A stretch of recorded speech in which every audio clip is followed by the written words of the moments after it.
Hello बच्चा party. तो आज हम लोग पढ़ेंगे एन फैक्टर। तो उससे पहले अगर आप चैनल पे नए हो तो चैनल को सब्सक्राइब कर देना, ठीक है ना। चलो चलते हैं हम लोग एन फैक्टर पे। तो सबसे पहले हम लोग देखेंगे तो इसमें क्या होता है, एन फैक्टर क्या होता है, एलिमेंट का वैलेंसी के इक्वल होता है, ठीक है ना। तो यहाँ पे देखो सोडियम के केस में सोडियम का वैलेंसी कितना होता है, 1 होता है, तो इसका एन फैक्टर भी कितना हो जाएगा, 1 हो जाएगा। मैग्नीशियम का वैलेंसी कितना होता है, तो 2 होता है। एल्युमिनियम का वैलेंसी कितना होता है, 3 होता है, तो इसका एन फैक्टर कितना हो जाएगा, 3 हो जाएगा। अब देख सकते हो बच्चों, एक क्वेश्चन पूछता है कि मान चलो कोई एलिमेंट है, उसका इक्विवेलेंट मास पूछ दिया। इक्विवेलेंट मास जो होता है वो होता है molar mass upon n factor, ठीक है ना। तो एल्युमिनियम का जो मोलर मास होता है वो कितना होता है, 27। ये आपको याद रखना पड़ेगा। एल्युमिनियम का 27 एटॉमिक मास जो भी होता है, मोलर मास भी बोल सकते हो, तो 27 होता है। और एल्युमिनियम का एन फैक्टर कितना होता है, 3 होता है, क्योंकि इसका वैलेंसी कितना होता है, 3 होता है। तो 27/3 कितना हो जाएगा, 9 हो जाएगा, ठीक है ना। चलो अब नेक्स्ट चलते हैं फॉर एसिड्स। एसिड के केस में देखो एन फैक्टर क्या होता है, तो यहाँ पे जो एन फैक्टर होता है वो number of H+ ion given by 1 mole of an acid in an aqueous solution is known as n factor, या बेसिसिटी भी इसको बोलते हैं, ठीक है ना। बेसिसिटी भी इसको बोलते हैं। तो कितना H+ एक्वस सॉल्यूशन में देता है कोई एसिड, उसको हम लोग क्या बोलते हैं, एन फैक्टर बोलते हैं। तो यहाँ पे देख सकते हो बच्चों, HNO3 एक H+ देगा एक्वस सॉल्यूशन में, तो इसलिए इसका एन फैक्टर कितना हो जाएगा, 1 हो जाएगा। H2SO4 2 H+ देगा एक्वस सॉल्यूशन में, इसलिए इसका एन फैक्टर कितना हो जाएगा, 2 हो जाएगा। देखो होता क्या है कि जनरली एसिड के केस में जितना H दिखता है ना वही उसका एन फैक्टर होता है जनरली, ठीक है ना। लेकिन कुछ एक्सेप्शन होता है जो यहाँ पे मैंने बता दिया है, देख सकते हो। यहाँ पे देखो एक H है तो एक एन फैक्टर हो जाएगा, 2 है तो 2, 3 है तो 3 हो जाएगा। लेकिन कुछ एक्सेप्शन होते हैं, उसको आपको अलग से याद रखना पड़ेगा।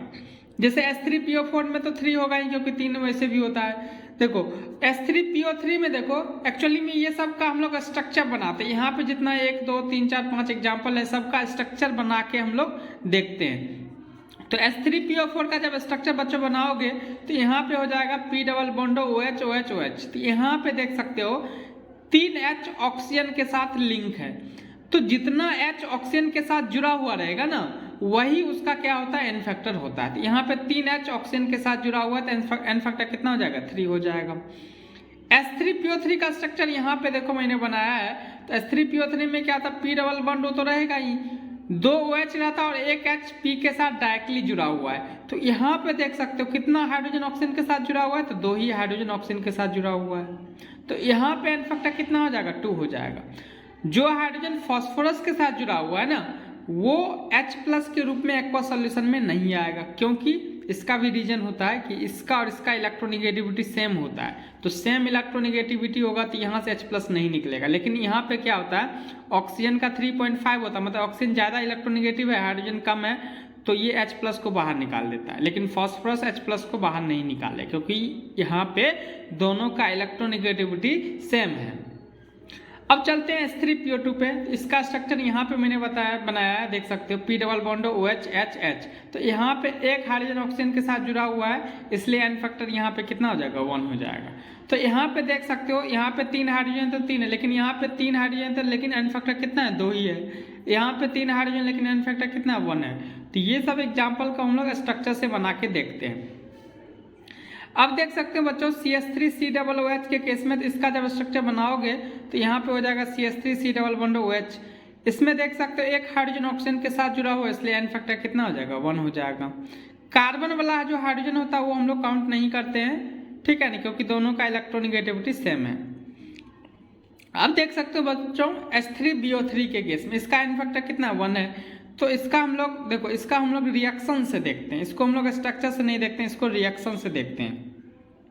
तो जब इसका रिएक्शन लिखोगे तो यहाँ पे BOH का होल 3, इसको जब पानी में डालोगे ना तो यहाँ पे एक H+ बाहर निकल जाएगा, और यहाँ पे क्योंकि वाटर में H+ होता है और OH- होता है तो एक OH- इसके पास आ जाएगा। मतलब एक H+ होता है, एक OH- होगा, तो OH- इसको मिल जाएगा, तो BOH का होल 4- हो जाएगा और एक H+ बाहर हो जाएगा, ठीक है ना। तो H3BO3 से H+ नहीं निकलता, एक्चुअली में H2O से H+ निकलता है, इसलिए इसको हम लोग आर्हेनियस एसिड नहीं बोलते हैं, आगे जाके तुम आयनिक इक्विलिब्रियम पढ़ोगे तो पता चलेगा। ये खुद से H+ नहीं निकालता है, ठीक है, इसलिए नॉन प्रोटिक एसिड इसको बोलते हैं, लेकिन इसको एसिड बोलेंगे, ठीक है ना।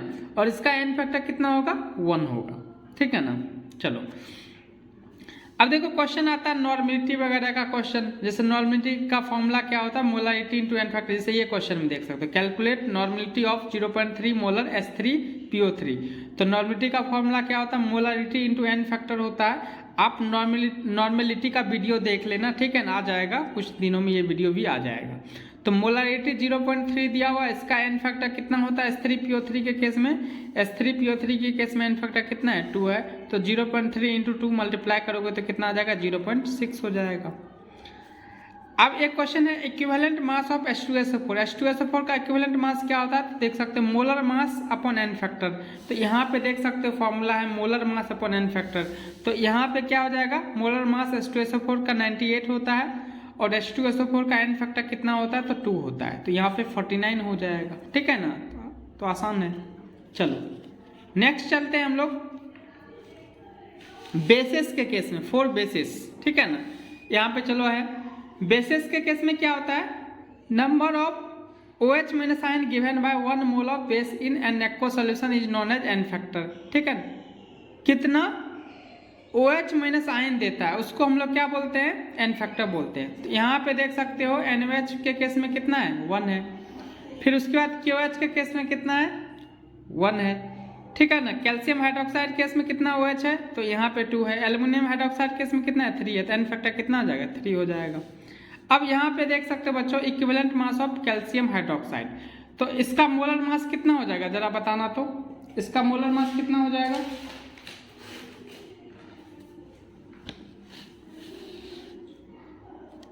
जरा बताना, इसका मोलर मास कितना हो जाएगा। कैल्शियम का कितना होता है, कैल्शियम का होता है 40, ऑक्सीजन का 16 + 1, हाइड्रोजन का 1 होता है। 16 + 1 17 इंटू 2 34, यहाँ पे इसका 40 होता है, तो 74 हो जाएगा। अब बाय इसका एन फैक्टर कितना है, 2 है, तो ये आ जाएगा 37 आ जाएगा, ठीक है ना। 37 इसका आ गया। अब नेक्स्ट चलते हैं बच्चों आयंस के केस में। आयंस के केस में एन फैक्टर कितना होता है, तो ये होता है magnitude of charge on ion, ठीक है ना। कोई भी आयन पे कितना चार्ज है उसका मैग्नीट्यूड जो होता है वही क्या होता है, एन फैक्टर होता है। तो यहाँ पे देख सकते हो O2 माइनस के केस में चार्ज कितना है, 2 माइनस है, इसका मैग्नीट्यूड लेंगे तो 2 होगा, तो एन फैक्टर कितना हो जाएगा, 2 हो जाएगा। Na+ के केस में चार्ज कितना है, 1+ है, इसका मैग्नीट्यूड लेंगे तो 1 हो जाएगा। Mg2+ में 2 हो जाएगा, एल्यूमिनियम 3+ में 3 हो जाएगा। N3- नाइट्राइड है, यहाँ पे 3- है, लेकिन मैग्नीट्यूड लेंगे तो ये क्या आ जाएगा, 3 हो जाएगा। सल्फेट पूरे पे देखो 2- है तो -2 हो, इस पे चार्ज है, इसका मैग्नीट्यूड लेंगे तो 2 हो जाएगा। यहाँ पे 3 हो जाएगा, यहाँ 1 हो जाएगा, यहाँ 1 हो जाएगा, यहाँ 2 हो जाएगा। ये आप समझ गए हो आप, यहाँ पे 1 हो जाएगा, यहाँ 1 हो जाएगा, यहाँ 1 हो जाएगा, यहाँ फिर 2 हो जाएगा क्योंकि 2- यहाँ 1 हो जाएगा, यहाँ 2 हो जाएगा, यहाँ 2 हो जाएगा। यहाँ पे देखो सिलिकेट के केस में क्या दिया हुआ है, SiO4 4- यहाँ 4 हो जाएगा, यहाँ पे फिर 2 हो जाएगा, यहाँ पे फिर 2 हो जाएगा। तो बहुत आसान है, ठीक है ना, बहुत आसान है। अब देख सकते हो बच्चों सॉल्ट्स के केस में, ठीक है ना। इसमें चलते हैं हम लोग, देखते हैं एन फैक्टर क्या होता है, magnitude of total charge on cation और एनायन होता है। मतलब कैटायन और एनायन पर टोटल, कैटायन या एनायन, ठीक है ना, उस पर जो टोटल चार्ज होगा उसका मैग्नीट्यूड लेंगे तो वो क्या हो जाएगा, एन फैक्टर हो जाएगा। क्लियर ना। जिससे देखो NaCl को जब आप ब्रेक करोगे तो Na+ और Cl में से ब्रेक होगा, तो आप या तो कैटायन ले लो या तो एनायन ले लो। तो कैटायन पे लोगे तो एक चार्ज, यहाँ पे एनायन में भी एक ही चार्ज, मैग्नीट्यूड लोगे तो एन फैक्टर कितना आ जाएगा, 1 हो जाएगा। फिर Na2SO4 के केस में देखते हैं, Na2SO4 को कैसे ब्रेक करेंगे, तो देख सकते हो यहाँ पे 2Na+ और SO4 2- होगा। तो यहाँ पे टोटल चार्ज की बात करेंगे तो टोटल चार्ज यहाँ पे कितना है, 2+ है, यहाँ पे 2- है, तो या तो ये लो या तो ये लो, इसका मैग्नीट्यूड लेंगे तो एन फैक्टर कितना हो जाएगा, 2 हो जाएगा। फिर देख सकते हैं एल्युमिनियम कार्बोनेट, तो यहाँ पे देखो 2Al3+ 3CO3 2-, तो यहाँ पे टोटल चार्ज कितना है, 6 है। यहाँ पे भी देखोगे तो 2- यहाँ 3 है, तो इसको मल्टीप्लाई करोगे तो -6, यहाँ पे +6, या तो पॉजिटिव लो या तो निगेटिव, दोनों का मैग्नीट्यूड लेना है तो एन फैक्टर कितना हो जाएगा, 6 हो जाएगा। तो सॉल्ट के केस में ऐसे देखते हैं। अब इसके अलावा होता है ऑक्सीडाइजिंग एजेंट, रिड्यूसिंग एजेंट। तो वो हम लोग रिडॉक्स वाले में देखेंगे, ठीक है ना। इतना तक आपको ध्यान रखना है, ठीक है ना। चलो, थैंक यू बच्चों।